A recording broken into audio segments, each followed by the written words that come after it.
Hello Aries, thank you for joining me for your monthly forecast for October for the Sun or the Ascendant.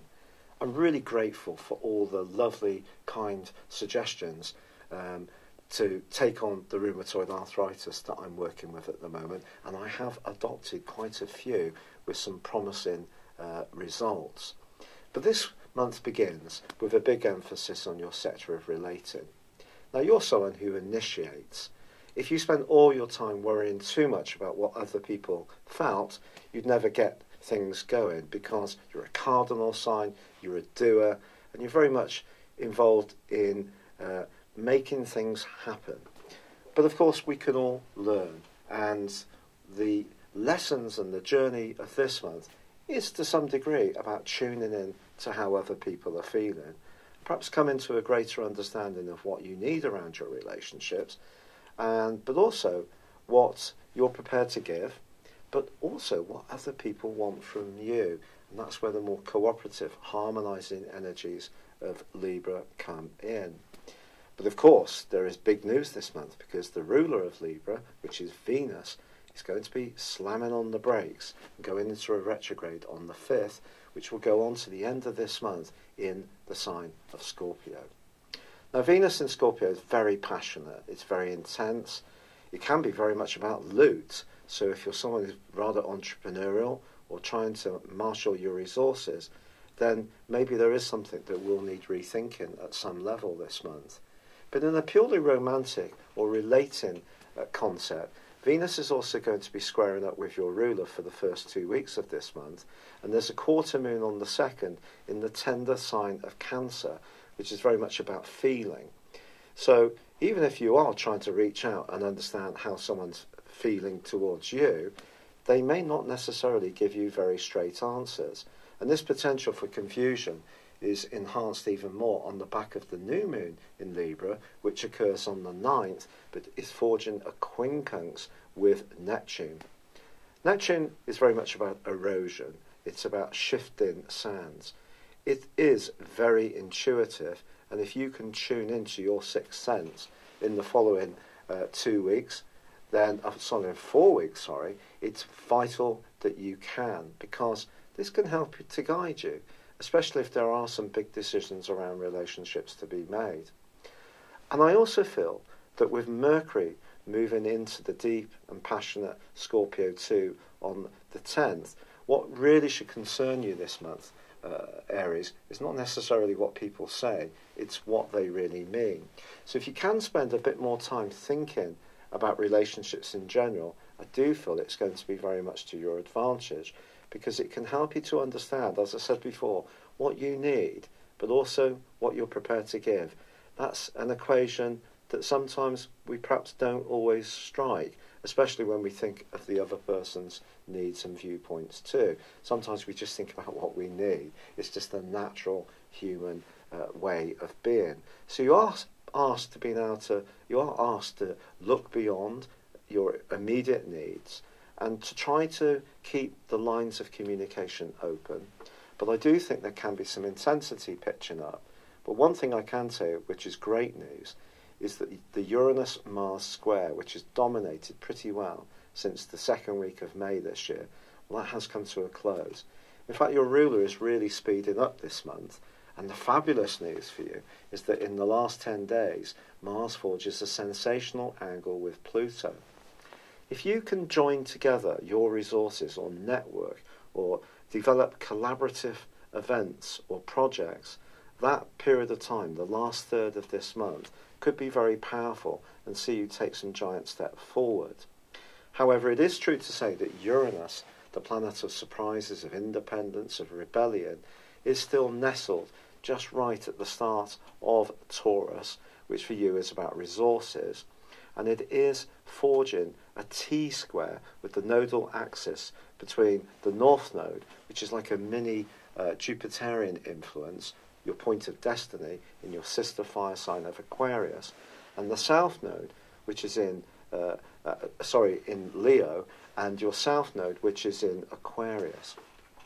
This T-square is inherently a little bit unstable, I feel, because what you're being asked to do with the North Node is to balance your aspirations as an individual against what's required in a more collective sense, against what really works for you in terms of more impulsive energies around your values or even around your spending decisions.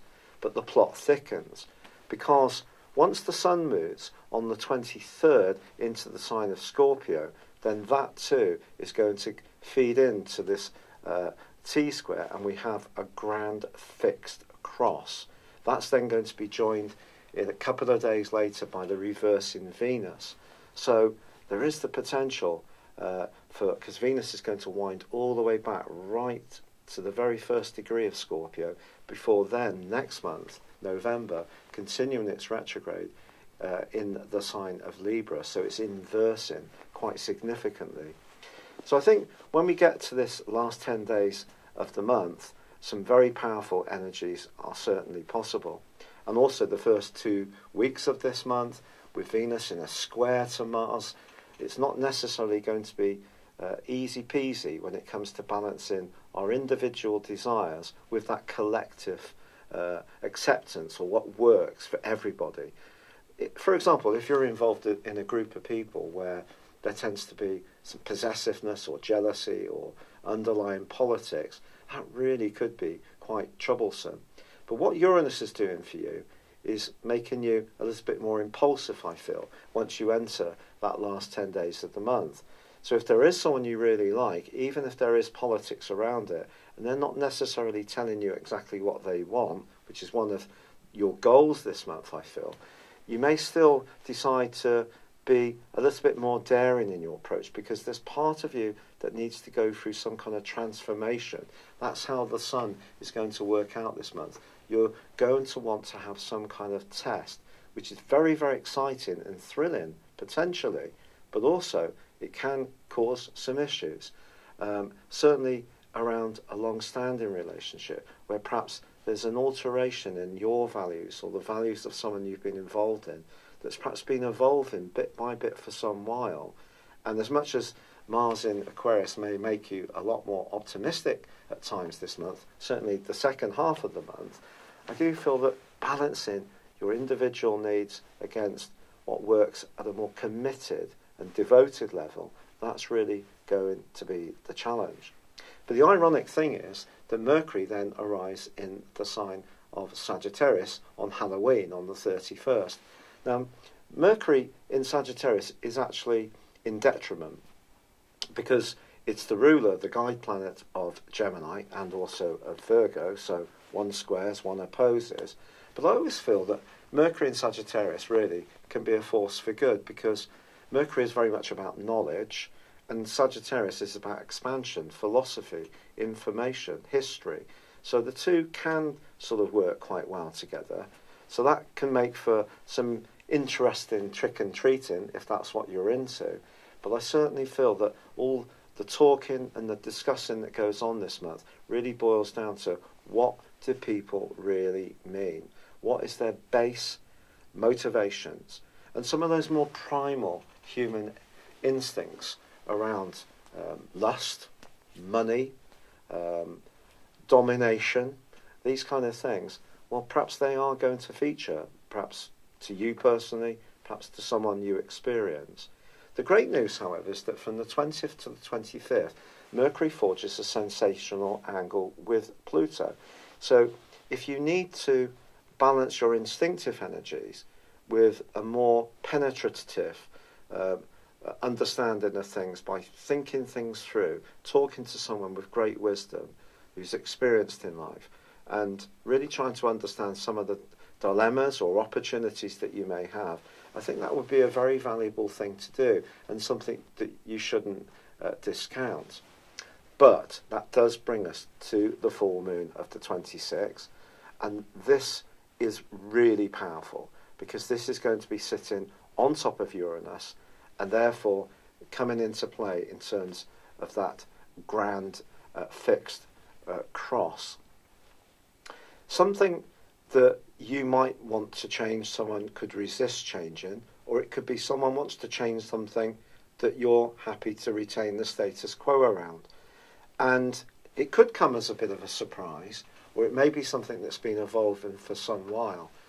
then there is part of you that needs to have your voice heard. And I think the energy of Saturn and Pluto in Capricorn is seeing you want to be taken more seriously, to have a greater impact on your environment, whether it's at work or in terms of the respect you're held within your family unit or even within your community.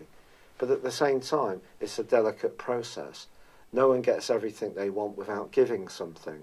And I think this full moon is going to see something around your resources or around your attitude to be challenged or changed, or there could be something that's in a state of flux, but it can be exciting.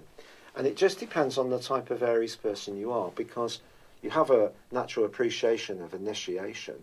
You're often restless.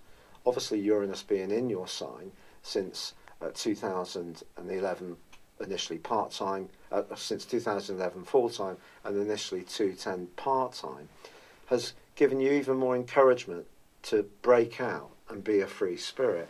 But I think because Uranus in the fixed sign of Taurus, which is very much about stability, kind of pushes some kind of change, some kind of structural seismic shift, which you're either going to be open to or you're not. But I do think something needs to give.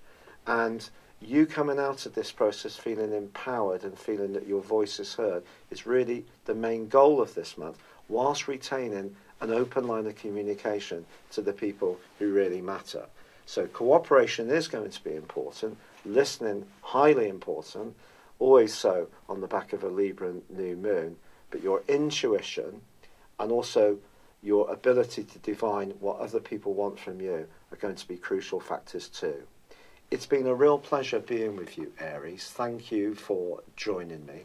I'd love it if you would like or comment on this video, or if you've yet to do so, please do subscribe to this channel. Thank you. Hello, thank you so much for watching my video. I'd love you to join me at my Horoscope Ace app.